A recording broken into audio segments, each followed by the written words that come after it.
భక్తి భాస్కర ప్రేక్షకులందరికీ శుభోదయం. వార ఫలితాలు కార్యక్రమానికి స్వాగతం. 31 ఆగస్టు నుండి 6 సెప్టెంబర్ వరకు ఉన్నటువంటి ముఖ్య పర్వదినాలు, ద్వాదశ రాశులకి ఈ వార గోచారం ఎలా ఉండబోతోంది అనేది తెలుసుకుందాం. ఈ వారంలో 3వ తారీఖు నాడు ఏకాదశి ఉన్నది.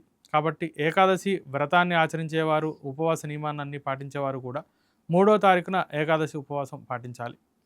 ఈ వారం గోచారం గమనిస్తే కనుక మిథున రాశిలో గురు సంచారం, కర్కాటక రాశిలో శుక్ర సంచారం, సింహరాశిలో రవి బుధ కేతు సంచారం, కన్యారాశిలో కుజ సంచారం, కుంభరాశిలో రాహు సంచారం, మీనరాశిలో శని వక్రించి సంచారం ఉంటూ ఉన్నది.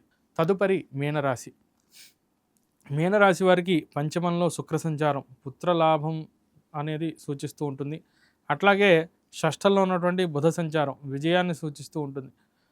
ఇక్కడ జన్మంలో వీరికి శని సంచారం ఉండటం వల్ల ఒక నిర్ణయం తీసుకునేటప్పుడు బహు ఆలస్యం అయినప్పటికీ కూడా మంచి నిర్ణయాన్ని తీసుకుంటారు.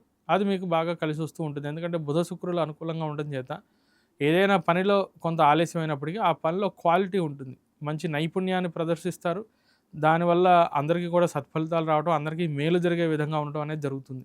కాబట్టి ముందర మీరేదో ఆలస్యం చేశారు, తొందరగా చేయండి అని ఎవరైనా మిమ్మల్ని ఇబ్బంది పెట్టినప్పటికీ తర్వాత వారే ఆలస్యమైనా కూడా చాలా బాగా పనిచేసావు అబ్బాయి, నీ వల్ల ఇట్లా కంపెనీకి ఇట్లా మంచి పేరు వచ్చింది, లేదా ఇలా ఈ ప్రాజెక్ట్లో కలిసి వచ్చింది, ఎగ్జామ్లో కూడా మంచి మార్కులు వచ్చాయి, ఇట్లా అందరూ కూడా కొంత స్లో లెర్నర్స్ అయినా కూడా తర్వాత క్రమేపీ ధారణా శక్తి పెరగడం, ఎగ్జామ్లో మంచి మార్కులు తెచ్చుకోవడం అనేది జరుగుతుంది.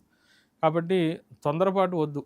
కొంచెం ప్రశాంతంగా అయినా సరే పని పర్ఫెక్ట్గా చేస్తున్నామా లేదా, క్రమశిక్షణతో జాగ్రత్తగా చేస్తున్నామా లేదా అనేది దృష్టిలో పెట్టుకోండి. స్థిరాస్తి కొనుగోలు అంశాలన్నీ కూడా బాగుంటూ ఉంటాయి. వాహన కొనుగోలుకు కూడా బాగా అవకాశాలు కనిపిస్తూ ఉన్నాయి. రుణ బాధల నుంచి బయటపడుతూ ఉంటారు. శత్రు బాధలు బాగా తగ్గుతూ ఉంటాయి. ఇతరులందరూ కూడా మీతో చాలా మంచిగా వ్యవహరిస్తూ ఉంటారు. సంతాన నిమిత్తంగా వారి కొరకు మంచి విద్యా విషయాలే కానివ్వండి, లేదా ఇతరత్ర అంశాలే కానివ్వండి, లేదా వారి క్రీడారంగ విశేషాలు సంబంధించే కానివ్వండి, ధనాన్ని ఖర్చు చేస్తూ ఉంటారు. కానీ వారికి అది మేలే చేస్తూ ఉంటుంది. వారమంతాను కూడా అనుకూలత కొరకు ఇష్టదైవ స్మరణ చేయడం, ప్రతిరోజు కూడా ఉదయాన్నే ధ్యానం చేయడం వల్ల ఈ రాశి వారికి అత్యంత అనుకూలంగా ఉంటూ ఉన్నది. స్వస్తి.